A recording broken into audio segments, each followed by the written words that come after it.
Hi friends, പുതിയൊരു വീഡിയോയിലേക്ക് എല്ലാവർക്കും സ്വാഗതം. പാർവതിയെ മുത്തശ്ശി കുറ്റപ്പെടുത്തുകയാണ്. നീ എന്തിൻ്റെ പേരിലാണെങ്കിലും ശരി, മനോഹരൻ കിട്ടിയ താലി നീ അത് അഴിക്കരുതായിരുന്നു എന്ന് പറയണേ. അയ്യോ അമ്മേ, ഞാൻ ചെയ്തത് തെറ്റാണ് എന്നുള്ളത് എനിക്കിപ്പോഴാണ് മനസ്സിലാവുന്നത്. ഞാൻ ശരത്തിനെ എങ്ങനെയെങ്കിലും പുറത്തിറക്കണം എന്നുള്ള ലക്ഷ്യം മാത്രമായിരുന്നു എൻ്റെ മനസ്സിലുണ്ടായിരുന്നത്. ഇനിയിപ്പോൾ എന്ത് ചെയ്യാനാണെന്ന് ചോദിക്കുമ്പോൾ മുത്തശ്ശി പറയണേ, എന്തായാലും മനോഹരൻ്റെ അസുഖമൊക്കെ ഒന്ന് മാറട്ടെ, എന്നിട്ട് നിങ്ങളുടെ വിവാഹ വാർഷികത്തിൻ്റെ അന്ന് തന്നെ മനോഹരനെ കൊണ്ട് നിൻ്റെ കഴുത്തിൽ വീണ്ടും താലി കെട്ടിപ്പിക്കാം. അതല്ലേ ഇനിയിപ്പോൾ പോംവഴിയുള്ളൂ. അപ്പോൾ പാർവതി പറയണേ, ഞാൻ ചെയ്തത് ഇന്നല്ലെങ്കിൽ നാളെ എല്ലാവർക്കും മനസ്സിലാവും ഞാൻ ചെയ്തതാണ് ശരി എന്നുള്ളത്. എന്തായാലും ശരത് ഇപ്പോൾ എത്രയും പെട്ടെന്ന് ഇവിടേക്ക് എത്തും. അത് കഴിഞ്ഞ് മനോഹരേട്ടൻ്റെ അസുഖവും എത്രയും പെട്ടെന്ന് മാറും. അതോടുകൂടി എല്ലാവരും പറയും ഞാൻ ചെയ്തത് തന്നെയാണ് ശരിയെന്ന്. അതുവരെ എനിക്കൊരു സമാധാനവും ഉണ്ടാവില്ല അമ്മേ. അപ്പോൾ മുത്തശ്ശി പറയണേ, അതിരിക്കട്ടെ, എപ്പോഴാണ് ശരത്ത് വരിക? ശരത്ത് ഇപ്പോൾ വരും. ചന്ദ്ര ശരത്തിനെ കൊണ്ടുവരാൻ പോയിട്ടുണ്ട്. അത് പറഞ്ഞു നിൽക്കുമ്പോഴാണ് ശരത്തുമായിട്ട് ചന്ദ്ര കാറിൽ വരുന്നത്. എന്നിട്ട് ശരത്ത് അകത്ത് കയറുന്നതിൻ്റെ മുന്നേ പാർവതി ആരതി ഒഴിഞ്ഞ് അകത്ത് കയറ്റുകയാണ്. എന്തെങ്കിലും ദോഷമുണ്ടെങ്കിൽ അതൊക്കെ ഇതോടുകൂടി പോവട്ടെ എന്ന് പറഞ്ഞ്. അപ്പോൾ ചന്ദ്ര പറയണ, ശരത്തെ, നിന്റെ ഭാഗ്യമാണ് ഇങ്ങനെ ഒരു അമ്മയെ കിട്ടിയത്. സ്വന്തം താലിമാല പോലും വിറ്റിട്ടാണ് നിന്നെ പുറത്തിറക്കാൻ വേണ്ടി ചെയ്തത്. അത് കേട്ടപ്പോൾ ശരത്ത് പറയണ, അമ്മ ഈ ചെയ്തതിന് എങ്ങനെ നന്ദി പറയണമെന്ന് എനിക്കറിയില്ല. എന്തായാലും അമ്മയ്ക്ക് ഞാൻ അതിനേക്കാളും വലിയൊരു മാല തന്നെ വാങ്ങിത്തരും. അപ്പോൾ പാർവതി പറയണ, അതൊന്നും വേണ്ട മോനെ, നീ പുറത്തിറങ്ങിയല്ലോ, അത് തന്നെ ആശ്വാസം. അപ്പോൾ മുത്തശ്ശി മിണ്ടാതെ നിൽക്കുമ്പോൾ ശരത്ത് ചോദിക്കുകയാണ്, അല്ല എന്താ മുത്തശ്ശി ഒന്നും മിണ്ടാതെ നിൽക്കുന്നത്? മുത്തശ്ശിയുടെ പ്രാർത്ഥന കൊണ്ടാണ് ഞാനിപ്പോൾ ഒരു കുഴപ്പവും കൂടാതെ പുറത്തിറങ്ങിയത്. അത് കേട്ടപ്പോൾ മുത്തശ്ശിയെ പുകഴ്ത്തിയപ്പോൾ മുത്തശ്ശിക്ക് അത് സന്തോഷമാവണം. എന്നിട്ട് ശരത്തിനോട് പറയണേ, എന്തോ ഒരു കാലക്കേടുണ്ടായി, അതുകൊണ്ടാണ് ഇങ്ങനെയൊക്കെ സംഭവിച്ചത്. നീ അതൊക്കെ മറന്നേക്ക് മോളെ. അപ്പോൾ ചന്ദ്ര പറയണേ, കാലക്കേട് ഉണ്ടാക്കിയവൾ ഇവിടെ തന്നെ സുഖമായി ജീവിക്കുന്നുണ്ടല്ലോ. നിങ്ങളുടെ മകൾ നിത്യയുടെ കഴുത്തിൽ താലി കെട്ടാൻ പോകുന്നവനായിരുന്നു. ആ കല്യാണം വരെ ഇവൾ മുടക്കിയില്ലേ? അങ്ങനത്തെ അവളെയൊക്കെ ഇവിടെ വാഴിക്കാൻ തന്നെ പാടില്ല. നിങ്ങൾ പാവങ്ങളായതുകൊണ്ടാണ് ഇന്ന് ഈ വീട്ടിൽ ഒരു കൊലപാതകം വരെ നടന്നേനെ. അപ്പോൾ മുത്തശ്ശി പറയണേ, ഞങ്ങൾ പാവങ്ങളാണ്, ഞങ്ങളെ സഹായിക്കാൻ ആരുമില്ല. അപ്പോൾ ചന്ദ്ര പറയണേ, നിങ്ങളെ സഹായിക്കാൻ ആരുമില്ല എന്നുള്ള തോന്നൽ ഇനി വേണ്ട. ഇനി മുതൽ ഞാനും വിഷ്ണുവും ഉണ്ടാവും. സിദ്ധുവിനേക്കാളും എന്തുകൊണ്ടും മികച്ച വക്കീലാണ് വിഷ്ണു എന്ന് നിങ്ങൾക്ക് എല്ലാവർക്കും ഇപ്പോൾ മനസ്സിലായില്ലേ? അത് കേട്ടപ്പോൾ മുത്തശ്ശിയും പാർവതിയും സന്തോഷിക്കുകയാണ്. എന്നിട്ട് പാർവതി ചോദിക്കുകയാണ്, അല്ല കേസിൽ നിന്നും രക്ഷപ്പെടാൻ കഴിയില്ല മോളെ? അത് ഉറപ്പായും വിഷ്ണു തന്നെ കേസിൽ നിന്നും രക്ഷപ്പെടുത്തും. ഇനി നിങ്ങൾക്ക് ഞങ്ങളുണ്ട്. ഇപ്പോൾ ശരത്ത് പറയണേ, എനിക്കെതിരെ ഒരു തെളിവുമില്ല അമ്മേ. ആ സിദ്ധു വക്കീൽ കാരണമാണ്, എല്ലാം കള്ളത്തരത്തിൽ ഉണ്ടാക്കിയ തെളിവുകളാണ്. ഇപ്പോൾ ചന്ദ്ര പറയണേ, ഇതിനെല്ലാം കാരണക്കാരി ആ ദേവികയാണ്. ദേവിക എന്താണ് എന്നെ വിളിച്ചത്? ശരത്തിന് ഒരിക്കലും പുറത്തിറക്കാൻ കഴിയില്ല എന്ന്. അവളോട് എനിക്ക് 2 വർത്തമാനം പറയണം. അവൾ എവിടെ? അവളോടൊന്ന് സംസാരിച്ചിട്ട് വരാം എന്ന് പറഞ്ഞ് ചന്ദ്ര ദേവികയുടെ അടുത്തേക്ക് അകത്തേക്ക് കയറി പോവാണ്. എന്നിട്ട് ശരത്ത് പാർവതിയോട് ചോദിക്കുകയാണ്, അല്ല നിത്യ എവിടെ? നിത്യയെ കണ്ടില്ലല്ലോ. എന്നെ സ്വീകരിക്കാൻ നിത്യ ഇവിടെ ഉണ്ടാവുമെന്നാണ് ഞാൻ കരുതിയത്. അപ്പോൾ പാർവതി, അവൾക്ക് നല്ല വിഷമമുണ്ട്, കല്യാണം മുടങ്ങിയത് കൊണ്ട് നല്ല വിഷമത്തിലാണ്. അല്ല അപ്പം നിത്യയ്ക്ക് എന്നെ സംശയമാണോ? അല്ല, അവൾക്ക് കല്യാണം മുടങ്ങിയ ആ ഒരു വിഷമമാണ്. അല്ല, നിത്യയ്ക്ക് എന്നെ സംശയമൊന്നും ഇല്ലല്ലോ. മോനെ, നിന്നെ കുടുക്കിയതാണെന്നുള്ളത് എല്ലാവർക്കും അറിയാലോ. നീ ഒരു തെറ്റും ചെയ്തിട്ടില്ല എന്നുള്ളത് ഞങ്ങൾക്കറിയാം. അപ്പോൾ ശരത്ത് പറയണ, ഞാൻ ഒരു തെറ്റും ചെയ്തിട്ടില്ല അമ്മേ. ഞാൻ ആകെ ചെയ്തത് ഈ വീട്ടിൽ നിന്നും വിവാഹം ആലോചിച്ചു, നിത്യയെ കല്യാണം കഴിക്കാമെന്ന് ആഗ്രഹിച്ചു. അതുമാത്രമാണ് ഞാൻ ചെയ്ത തെറ്റ്. അതിനാണ് എനിക്ക് ഇങ്ങനെ ഒരു ശിക്ഷ ലഭിച്ചത്. ഞാൻ എൻ്റെ ജീവിതത്തിൽ ഇതുവരെയും ജയിലിൽ കിടന്നിട്ടില്ല. എനിക്ക് ഈ വിവാഹത്തിൽ നിന്നും പിന്മാറാവുന്നതേ ഉള്ളൂ. പക്ഷേ ഞാനൊരു വാക്ക് പറഞ്ഞതല്ലേ, ഞാൻ അതെന്തായാലും പാലിച്ചിരിക്കും. അപ്പോഴത്തേക്കും ചന്ദ്ര അകത്ത് നിന്ന് വരികയാണ്. ദേവികയുമായി സംസാരിക്കാം എന്ന് പറഞ്ഞു പോയിട്ട് സംസാരിക്കാതെ തിരിച്ചു വരികയാണ് കേട്ടോ. എന്നിട്ട് ചന്ദ്ര പറയണേ, ശരത്ത് ഒന്നുകൊണ്ടും പേടിക്കേണ്ട, നിന്റെ വിവാഹം ഉറപ്പായി നടത്തിയിരിക്കും. അതിനു വേണ്ടിയല്ലേ നിന്നെ ഇത്രയും ബുദ്ധിമുട്ടി പുറത്തിറക്കിയത്. എന്തായാലും സമ്മതിക്കും. അപ്പോൾ പാർവതിയും മുത്തശ്ശിയും, നിത്യ സമ്മതിച്ചില്ലെങ്കിൽ ഞങ്ങൾ സമ്മതിപ്പിക്കും. എന്തായാലും നിന്റെ വിവാഹം നടക്കുമെന്നുള്ളത് ഇപ്പോൾ ഉറപ്പായില്ല. അപ്പോൾ നീ സമാധാനപ്പെട്ടിരിക്കും. പിന്നെ നീ എല്ലാം ശ്രദ്ധിക്കണം. ദേവിക നിന്നെ പ്രകോപിക്കാൻ വേണ്ടി പലതും ചെയ്യും. അപ്പോൾ നീ അതിലൊന്നും പോയി ചാടരുത്. നിന്റെ ജാമ്യം റദ്ദാക്കാനുള്ള ഒരു വഴിയും നീ നോക്കരുത്. ഇല്ല, ഞാനായിട്ട് ഒരു പ്രശ്നത്തിനും പോവില്ല എന്നൊക്കെ പറഞ്ഞ് ഉപദേശിക്കുകയാണ് ചന്ദ്ര. എന്നതിൻ്റെ ശേഷം ചന്ദ്ര പോവുകയാണ്.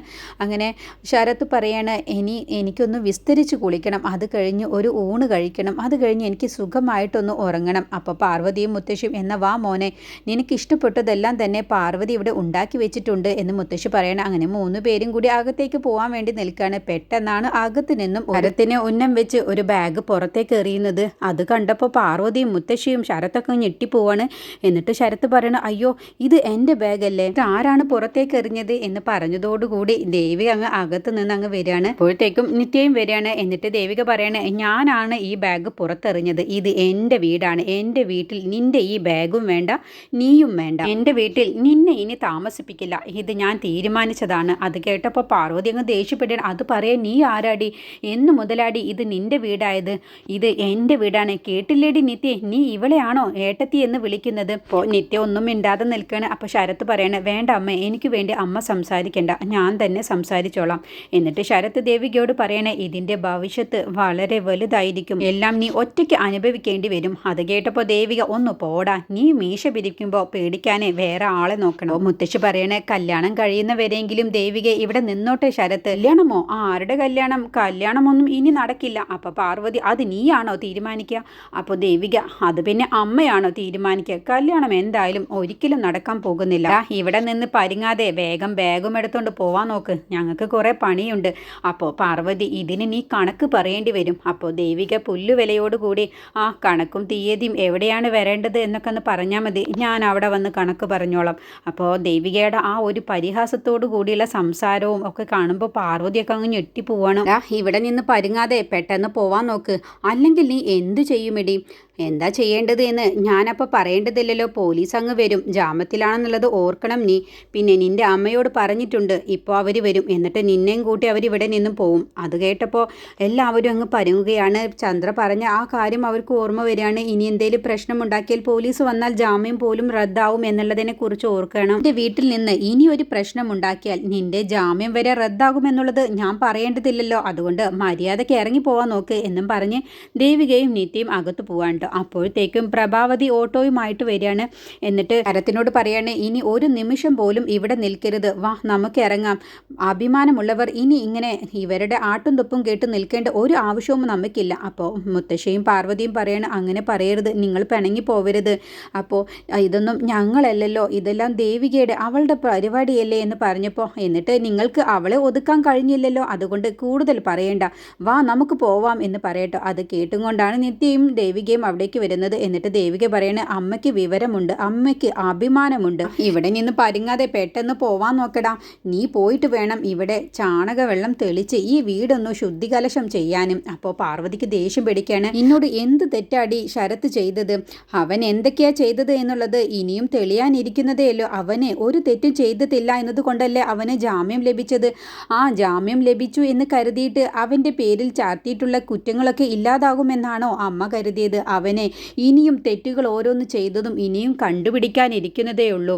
അവന് ഈ കേസിൽ നിന്നും ഒരിക്കലും രക്ഷപ്പെടാൻ പോകുന്നില്ല, അവൻ ഒരിക്കലും പുറത്തിറങ്ങാനും പോകുന്നില്ല. അവൻ ചെയ്തു കൂട്ടിയ എല്ലാ തെറ്റുകളും ഇനിയും കണ്ടെത്താനിരിക്കുന്നതേ ഉള്ളൂ എന്ന് പറയുമ്പോൾ പ്രഭാവതി അങ്ങ് സങ്കടത്തോടു കൂടിയാണ് കേട്ടുകൊണ്ട് നിൽക്കുന്നത്. എന്നിട്ട്, നിനക്ക് കേൾക്കാനുള്ളതൊക്കെ കേട്ടില്ലേടാ, ഇനി എന്ത് നോക്കിയിട്ടാടാ ഇവിടെ നിൽക്കുന്നത്? വാ നമുക്ക് പോവാം എന്ന് പറയട്ടോ. അപ്പോൾ ശരത്ത് പറയണേ, ഇനി ഒരിക്കലും ഞാൻ ഈ വീട്ടിലേക്ക് വരില്ല, പക്ഷേ നമ്മൾ തമ്മിൽ ഇനിയും കാണും, അത് പുറത്ത് വെച്ച്. അപ്പോൾ പറയാനുള്ളതൊക്കെ ഞാൻ പറഞ്ഞോളാം. അപ്പോൾ ദേവിക പറയണേ, ഇനി നമ്മൾ തമ്മിൽ കാണുന്നത് കോടതി വരാന്തയിൽ വെച്ചായിരിക്കും. നിനക്ക് പറയാനുള്ളത് എന്താണെന്നുള്ളതും എനിക്ക് നല്ലതുപോലെ അറിയാം.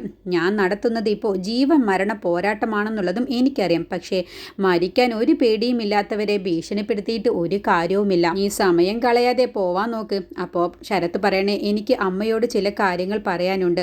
എന്താ മോനെ, പറഞ്ഞോളൂ. അല്ല, ഇവർ കേൾക്കാൻ പറ്റില്ല, അമ്മയും ഞാനും തനിച്ച് സംസാരിച്ചാൽ മതി എന്ന് പറയണ. അങ്ങനെ പാർവതിയും ശരത്തും മാറി നിന്ന് സംസാരിക്കുകയാണ്. എന്നിട്ട് പാർവതിക്ക് ശരത്ത് ഒരു പ്ലാൻ പറഞ്ഞു കൊടുക്കുകയാണ്.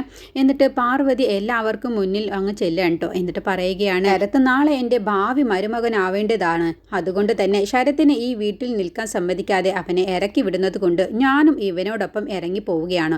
എന്നോടൊപ്പം മുത്തശ്ശിയും പോരുകയാണ്. അത് കേട്ടപ്പോൾ മുത്തശ്ശി അങ്ങ് ഞെട്ടിപ്പോവാണ്. അപ്പോൾ മുത്തശ്ശി പറയണേ, നീ എന്നോട് ചോദിക്കാതെയാണ് ഇങ്ങനെ ഒരു തീരുമാനം എടുത്തത്, എങ്കിലും കൂടി ഞാൻ നിന്നോടൊപ്പം നിൽക്കുന്നു, ഞാനും നിന്നോടൊപ്പം തന്നെ വരാം. ശരത്തിനെ ഇറക്കി വിട്ട ഈ വീട്ടിൽ ഞാനും ഇനി താമസിക്കുന്നില്ല. നമ്മൾ ശരത്തിനോടൊപ്പം നമ്മൾ 3 പേരും തന്നെയാണ് പോകുന്നത്. അത് കേട്ടപ്പോൾ ദേവികയും നിത്യം അങ്ങ് ഞെട്ടിപ്പോവാണ്. അപ്പോൾ ദേവിക പറയണേ, ഇങ്ങനെ ഒരു തീരുമാനം അത് മണ്ടത്തരമാണ് അമ്മേ. മണ്ടത്തരമാണോ അല്ലേ എന്നുള്ളത് ഞങ്ങൾക്കറിയാം. നിൻ്റെ വീടല്ലേ ഇത്, നീയല്ലേ തീരുമാനങ്ങൾ എടുക്കുന്നത്, നീ അങ്ങ് തീരുമാനമെടുത്തോ, പക്ഷേ ഞങ്ങളുടെ കാര്യം ഞങ്ങൾക്ക് തീരുമാനമെടുക്കാമല്ലോ. അപ്പോൾ ദേവിക പറയണേ, നിങ്ങൾ ഈ ഇറങ്ങിപ്പോകുന്നത് നിങ്ങളുടെ സ്വയം ഇഷ്ടപ്രകാരമാണ്, അല്ലാതെ ഞാൻ ഇറക്കി വിട്ടതല്ല. ഞാൻ ശരത്തിനെ മാത്രമാണ് ഇവിടെ താമസിക്കാൻ പറ്റില്ല എന്ന് പറഞ്ഞ് ഇറക്കി വിടുന്നത്. പക്ഷേ അമ്മയും മുത്തശ്ശിയും അത് നിങ്ങളാണ് തീരുമാനിച്ചിട്ടുള്ളത് അവനോടൊപ്പം ഇറങ്ങിപ്പോകുക എന്നുള്ളത്. ഇതിൻ്റെ പേരിൽ നിങ്ങൾക്ക് നാളെ എന്ത് സംഭവിച്ചാലും അത് ഞാൻ ഉത്തരവാദിയല്ല എന്ന് കൂടി പറയുകയാണ്. എന്നിട്ട് നിത്യയോട് ചോദിക്കുകയാണ്, അല്ല നിത്യയെ, നിനക്ക് ഞാൻ എടുത്ത ഈ തീരുമാനത്തിൽ എന്തെങ്കിലും എതിർപ്പുണ്ടോ? എതിർപ്പുണ്ടെങ്കിൽ ഇപ്പോൾ പറയണം. ഞാൻ അമ്മയെയും മുത്തശ്ശിയെയും ഇറക്കി വിട്ടിട്ടില്ല. ഞാൻ ശരത്തിനെ മാത്രമാണ് ഇറക്കി വിട്ടിട്ടുള്ളത്. അത് നീ കൂടി കേട്ടതല്ലേ? അപ്പോൾ നിത്യ പറയണേ, ഏട്ടത്തി എടുത്ത ഈ തീരുമാനം എനിക്ക് ഒരു എതിർപ്പുമില്ല. ഏട്ടത്തി എടുത്ത ഈ തീരുമാനം 100% ശരിയാണ്. അമ്മയും മുത്തശ്ശിയും അവരുടെ സ്വയം ഇഷ്ടപ്രകാരമല്ലേ ഇറങ്ങിപ്പോകുന്നത്. അതിനിപ്പോൾ നമ്മളെന്ത് ചെയ്യാനാണ് എന്നും പറഞ്ഞ് നിത്യയും ദേവിക അകത്തേക്ക് പോവാട്ടോ. അപ്പോൾ ഇത് കേൾക്കുന്ന പ്രഭാവതി അങ്ങ് ഞെട്ടിപ്പോവാണ്. അപ്പോൾ പ്രഭാവതി പറയാണ്, ശരത്തെ നീ ഒന്നിങ്ങ് വന്നേ, എനിക്ക് നിന്നോടൊന്ന് സംസാരിക്കാനുണ്ട് എന്ന് പറഞ്ഞ് പ്രഭാവതി ശരത്തിനെ മാറ്റി നിർത്തി സംസാരിക്കണം. എടാ മോനെ, ഇനി ഇവിടെ നിൽക്കണ്ട, ഇങ്ങനെ നാണം കെട്ടി ഇവിടെ നിൽക്കണ്ട, വാ നമുക്ക് ഇറങ്ങാം. പക്ഷേ പോകുന്ന സമയത്ത് ആ തള്ളമാരെ രണ്ടുപേരെയും കൂട്ടാനൊന്നും നീ നിൽക്കണ്ട. അപ്പോൾ ശരത്ത് പറയുന്നത്, ആര് കൂട്ടുന്നു അതിന് ഞാൻ അമ്മ ഇവിടെ നിന്നും ഇറങ്ങാനൊന്നും പോകുന്നില്ല. പിന്നെ നീ എന്തിനാടാ ഇവിടെ നാണം കെട്ട് നിൽക്കുന്നത്? അവരല്ലേ നിന്നോട് ഇറങ്ങിപ്പോവാൻ പറഞ്ഞത്. ഇനി നാണം കെട്ട് ഇവിടെ നിൽക്കണോ? ആത്മാഭിമാനം എന്ന് പറഞ്ഞൊരു സാധനമുണ്ട്, അത് പണയം വെച്ച് നിൽക്കണോ? അതിന് അമ്മേ, ഞാൻ അവളോട് സംസാരിക്കാനൊന്നും പോകുന്നില്ല. അവളെ കൊണ്ട് തന്നെ ഞാൻ പറയിപ്പിക്കും. ഞാൻ ഇവിടെ നിൽക്കാൻ, അവളല്ലേ എന്നെ ഇറക്കി വിട്ടത്, അവളെ കൊണ്ട് തന്നെ എന്നോട് ഇവിടെ നിൽക്കാൻ വേണ്ടി ഞാൻ പറയിപ്പിക്കും. അയ്യോ എടാ, നാണമുണ്ടോ നിനക്ക്? അവൾ നല്ല കലിപ്പിലാണ്. അവൾ എന്തായാലും നിന്നെ ഇവിടെ നിർത്താൻ സമ്മതിക്കില്ല. ഇല്ല അമ്മേ, ഞാൻ ദേവികയുമായിട്ട് ഒരക്ഷരം പോലും സംസാരിക്കില്ല. പക്ഷേ ഇവിടെയാണ് ഞാൻ എൻ്റെ ബുദ്ധി പ്രയോഗിക്കാൻ പോകുന്നത്. അമ്മ കണ്ടോ, ദേവിക തന്നെ പറയും എന്നോട് ഇവിടെ നിന്നും ഇറങ്ങിപ്പോവണ്ട, ഇവിടെ തന്നെ നിന്നോ എന്ന്. ഞാൻ അവളെ കൊണ്ട് തന്നെ പറയിപ്പിക്കും. അതിനുള്ള വഴിയാണ് അമ്മേ ഞാൻ ഇനി കളിക്കാൻ പോകുന്നത്. അമ്മ ഇതെല്ലാം കാത്തിരുന്ന് കണ്ടോ. ഞാൻ എന്തായാലും ഇവിടെ നിന്നും ഇറങ്ങിപ്പോവാനൊന്നും പോകുന്നില്ല. ഞാൻ മനസ്സിൽ ചില കാര്യങ്ങളൊക്കെ കണക്ക് കൂട്ടിയിട്ടുണ്ട്. അതൊക്കെ എനിക്ക് നടത്തിയെടുക്കണമെങ്കിൽ ഇവിടെ ഈ വീട്ടിൽ തന്നെ നിൽക്കണം. അതിനുള്ള വഴിയാണ്. പക്ഷേ അമ്മ പറയുന്നത് പോലെ ഞാൻ ദേവികയുമായിട്ട് ഒരക്ഷരം പോലും സംസാരിക്കാൻ പോകുന്നില്ല. ഇവിടെ ഒരു പ്രശ്നം ഉണ്ടാക്കാനും പോകുന്നില്ല. അല്ലാതെ തന്നെ ദേവികയെ കൊണ്ട് ഞാൻ ഇവിടെ നിൽക്കാനുള്ള വഴി ഞാൻ ഒരുക്കിയിരിക്കും. അവൾ തന്നെ എന്നോട് പറയും ഇവിടെ നിന്നും പോവണ്ട, ശരത്ത് ഇവിടെ നിന്നോ എന്ന് പറയും. അതാണ് ഇനി ഞാൻ ചെയ്യാൻ പോകുന്നത് എന്നും പറഞ്ഞ് ശരത്ത് അകത്തേക്ക് പോവാട്ടോ. അപ്പോൾ പ്രഭാവതി, ഇവൻ എന്ത് പ്ലാൻ ആയിരിക്കും ഇവൻ മനസ്സിൽ കണക്ക് കൂട്ടിയിട്ടുണ്ടാവുക? എങ്ങനെയാവും ഇവൻ ഇവിടെ തന്നെ നിൽക്കുക എന്ന് പറയുന്നത്? എന്താണ് ഇവൻ്റെ മനസ്സിൽ എന്നൊക്കെ ചിന്തിച്ചുകൊണ്ടാണ് നിൽക്കുന്നത്. ഇതിനെക്കുറിച്ചുള്ള ബാക്കി റിവ്യൂ അടുത്ത വീഡിയോയിൽ പറയാം.